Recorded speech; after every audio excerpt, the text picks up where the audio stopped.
Hello everybody and welcome once again to the Garnell household with me, Paul, and with Owen. Hello there. It's good to have you join with us for this brief video that we've put together, which we hope you enjoy, and we also hope that you're all keeping safe and well at this time.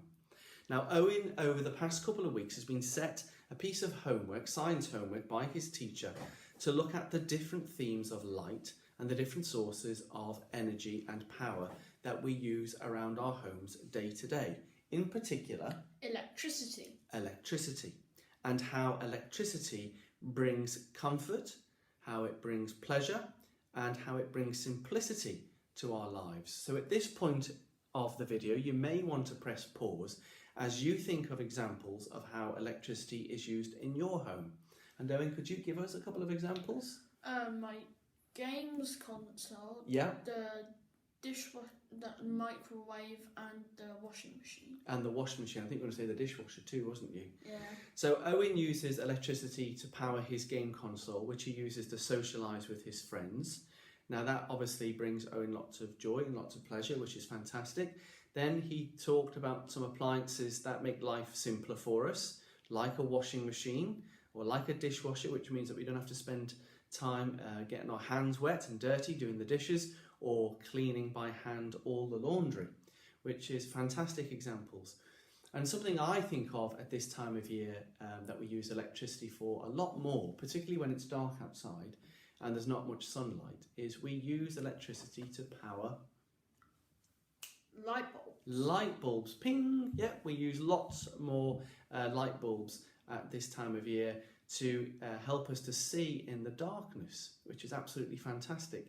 Now, whilst Owen was working on this project and thinking through all his different ideas, we also turned to the Bible, didn't we? And took a look through the Bible to see what examples we could find there of where light and energy is talked about. And we came to John's Gospel, where Jesus is often associated as light and energy through his spirit in the world.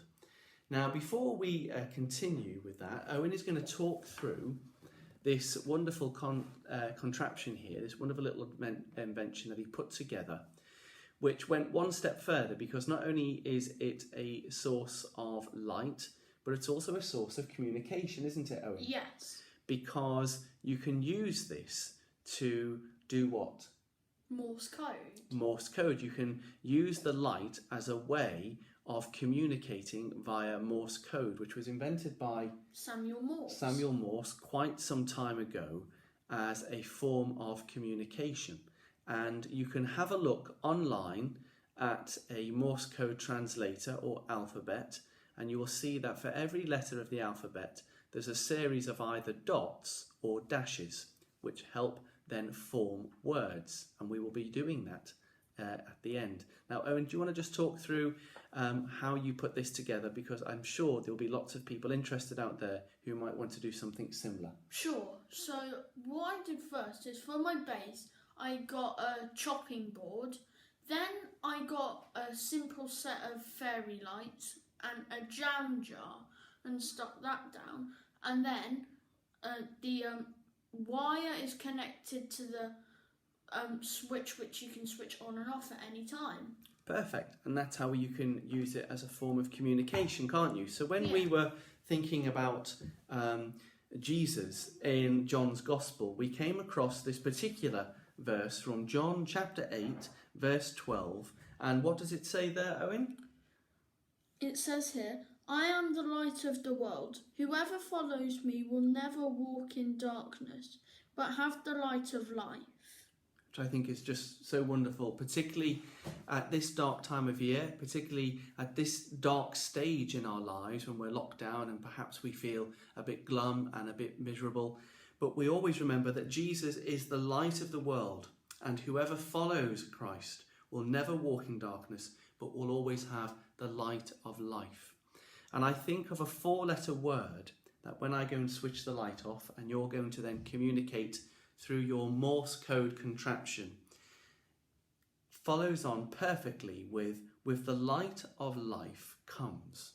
So with the light of life comes, and then Owen is going to type out this particular word using Morse code.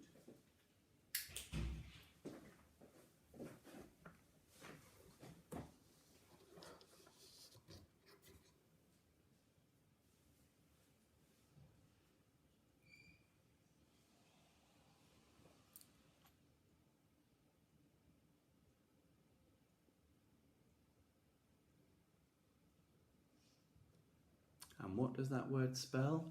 Hope. Hope.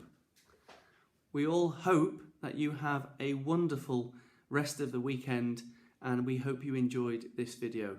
Take care and God bless. Bye-bye. Bye.